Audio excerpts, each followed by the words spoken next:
भाजप राष्ट्रवादी शरदचंद्र पवार पक्ष हा एकत्र येणार का बीडमध्ये अशी सध्या चर्चा सुरू आहे। राजकीय वर्तुळातून ही एक मोठी बातमी येते। उपनगर अध्यक्ष पदासाठी दोन्ही पक्ष एकत्र येणार का अशी चर्चा सुरू आहे। संदीप क्षीरसागरांचे नगरसेवक सोबत आहेत। नगरसेविका सारिका क्षीरसागर यांनी हे सूचक विधान केलेले आहे।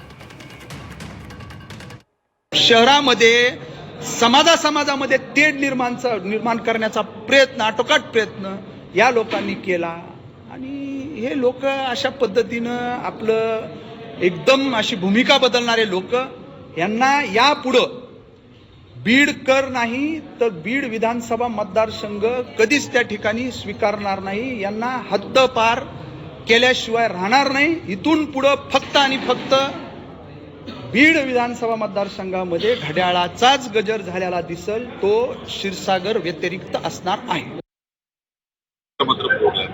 क्षीरसागर मुक्त कुठे झाले? मी आहे ना।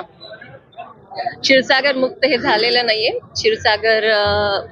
क्षीरसागरांवर विश्वास ठेवणारे 15 नगरसेवक आज भारतीय जनता पार्टीकडून आहेत आणि दुसरेही आमचे जे माझे धीर आहेत ते पण क्षीरसागर आहेत, त्यांचे 14 नगरसेवक आहेत। तर मग क्षीरसागर मुक्त कुठे झालंय?